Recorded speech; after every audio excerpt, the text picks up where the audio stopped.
Assalamualaikum warahmatullahi wabarakatuh. Perkenalkan, nama saya Laude Muhammad Aditya dengan NIM R1C123042 dari jurusan Teknik Geologi Universitas Al-Holeo angkatan 2023. Pada kesempatan kali ini saya akan memaparkan sedikit materi tentang jenis bahan galian berupa emas dan juga metode penambangannya yang ada di Indonesia. Pertama-tama, saya akan memulai yaitu emas merupakan sebuah logam mulia yang telah memikat peradaban selama ribuan tahun, memegang peran krusial dalam industri dan ekonomi nasional Indonesia. Kekayaan geologi Indonesia menyimpan potensi emas yang melimpah, baik dalam endapan primer maupun sekunder.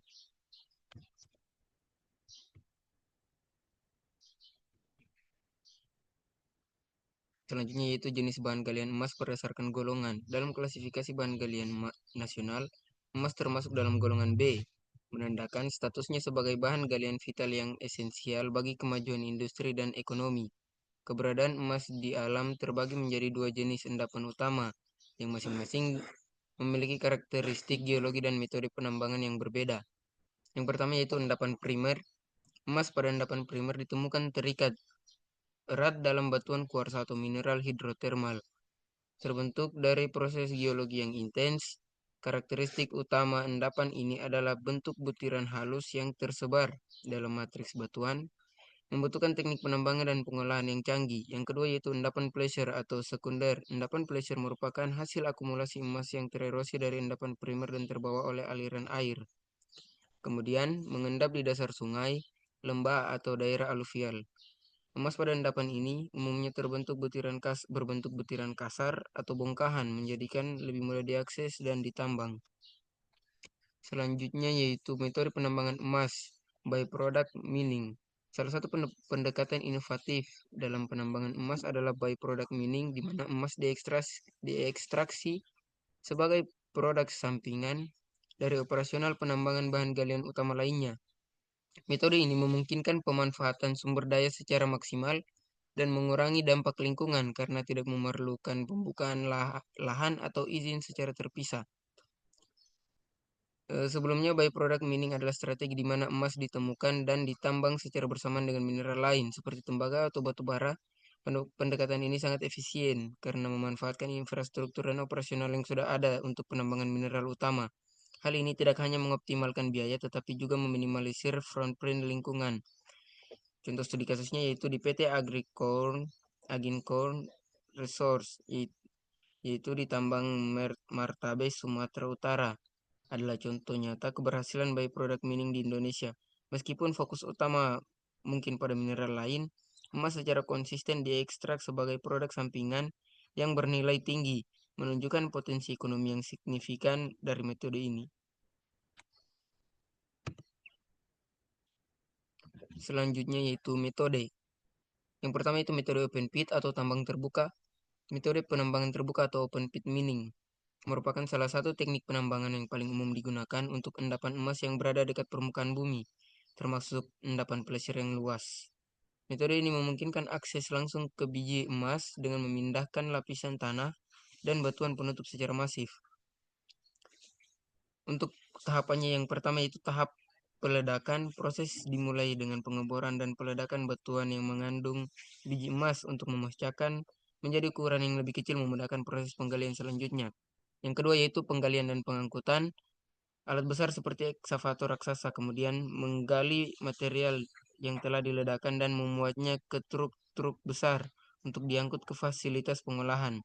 Dan yang terakhir yaitu pengolahan biji, di mana biji emas akan melalui serangkaian proses, termasuk penghancuran, penggilingan, dan ekstraksi kimia untuk memisahkan partikel emas dari batuan. Keunggulan utama metode ini terletak pada kapasitas produksi yang besar dan biaya operasional yang relatif rendah per ton biji, meskipun memerlukan lahan yang luas dan dapat menimbulkan dampak lingkungan yang signifikan jika tidak dikelola dengan baik. Yang kedua yaitu metode underground hard rock mining atau tambang bawah tanah. Untuk endapan emas primer yang terletak jauh ke dalam bumi, metode ini menjadi pilihan utama, yang dimana teknik ini melibatkan pembangunan jaringan terowongan dan lubang vertikal untuk mencapai deposit biji, meminimalkan gangguan permukaan. Yang pertama itu konstruksi infrastruktur bawah tanah. Para insinyur pertambangan merancang dan membangun sistem terowongan atau drift, poros vertikal, dan lorong-lorong yang kompleks. Infrastruktur ini berfungsi sebagai jalur akses bagi pekerja, peralatan, dan sistem ventilasi dan pengangkutan biji. Yang kedua yaitu penggalian batu keras.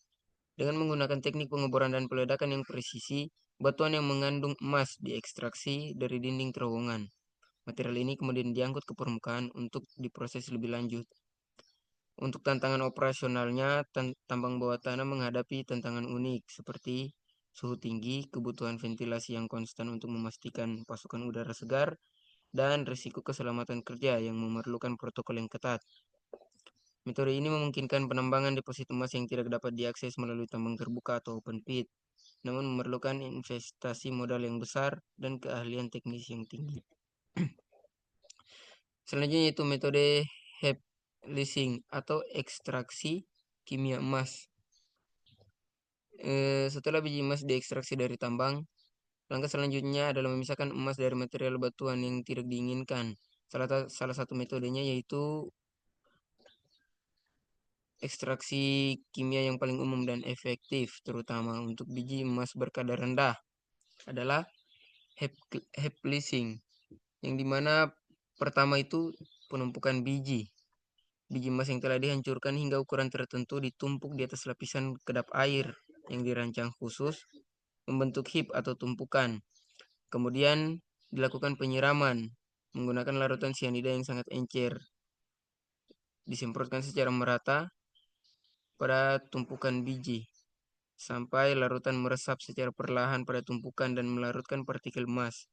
Yang ketiga yaitu pengumpulan larutan kaya emas, yang dimana setelah dikumpulkan, kemudian disalurkan ke fasilitas pemurnian untuk proses pemisahan emas lebih lanjut. Yang keempat yaitu proses pemisahan atau pemurnian emas. Emas yang dipisahkan dari larutan menggunakan metode seperti adsorpsi karbon dan pengendapan seng diikuti dengan proses pemurnian untuk menghasilkan emas batangan. Meskipun efisien, metode ini memerlukan pengelolaan limbah kimia yang sangat ketat untuk menjaga pencemaran lingkungan dan memastikan keberlanjutan operasional. Kesimpulan dan pentingnya metode yang tepat yaitu pemilihan metode penambangan emas yang tepat adalah fondasi keberhasilan dalam industri pertambangan. Setiap endapan emas memiliki karakteristik geologi yang unik, menuntut pendekatan yang disesuaikan untuk memaksimalkan efisiensi ekstraksi sekaligus meminimalkan dampak negatif. Sedangkan metode yang akurat tidak hanya meningkatkan produktivitas dan keuntungan, tetapi juga menjamin keselamatan pekerja dan mempromosikan praktik penambangan yang bertanggung jawab terhadap lingkungan. Industri pertambangan emas Indonesia terus beradaptasi dengan inovasi teknologi dan regulasi lingkungan yang semakin ketat, bergerak menuju pengelolaan sumber daya mineral yang berkelanjutan. Mungkin itu dia sedikit pemaparan dari saya. Lebih dan kurangnya mohon dimaafkan. Saya akhiri wabillahi taufiq wal hidayah. Wassalamualaikum warahmatullahi wabarakatuh.